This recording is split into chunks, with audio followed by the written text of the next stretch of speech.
HOWELL, me, Powers Catholic's girls soccer team didn't have to rely on goalkeeper Natalie Deitering during its first 5 postseason games. Not with an offense that averaged more than 7 goals per game. But when the Chargers finally ran into a team they couldn't blow out, they needed a big performance from their sophomore goalie. Deitering was up to the challenge. She blanked Warren Regina for 100 minutes, 80 in regulation and 20 more in a pair of overtime sessions, before stopping 3 of 7 shots in a shootout to give the No.1 ranked Chargers a 1-0 victory Wednesday in the Division III state semifinals at Howell Parker Middle School.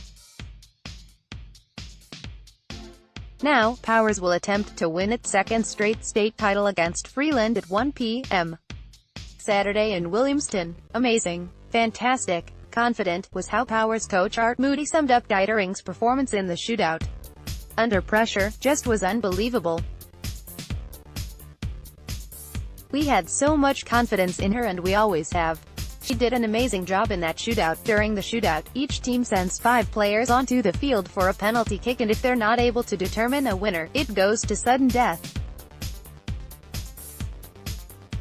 The teams take turns shooting until one takes the lead after each has had an equal number of attempts.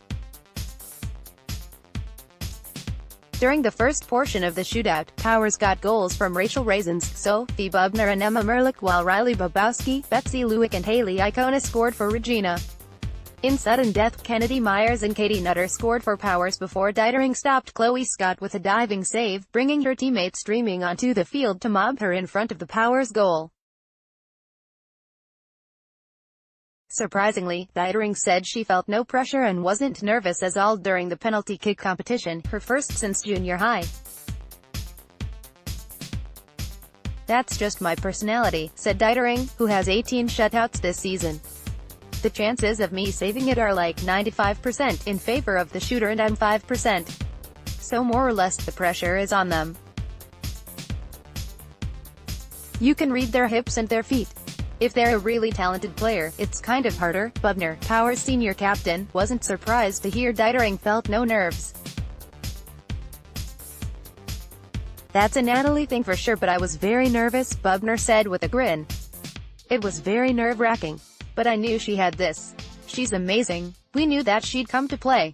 We knew that she'd be ready.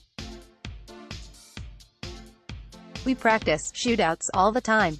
She's always ready." Powers had outscored its 5 postseason opponents 38-0 entering the semifinals and hadn't scored fewer than 6 goals in one game, but Regina executed its game plan perfectly.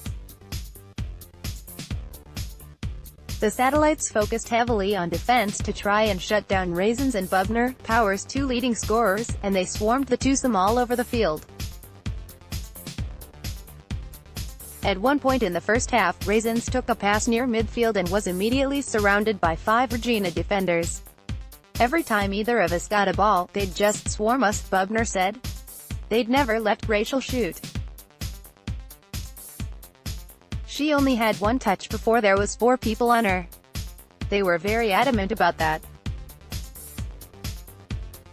You could tell they didn't want her to have the ball and they didn't want her to have an opportunity to turn and shoot." Now, the Chargers, the 3rd of January 23, will play Freeland in a rematch of last year's championship game, when Powers posted a 4-0 victory to win the 2nd girls soccer championship in school history. No other Flint area girls team has won a state title, although Grand Blanc can change that this year after reaching the Division I title game, and the Chargers are trying to become the first local team to repeat.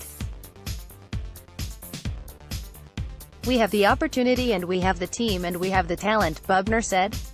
"We just have to be ready for the game on Saturday and I think we can do it again."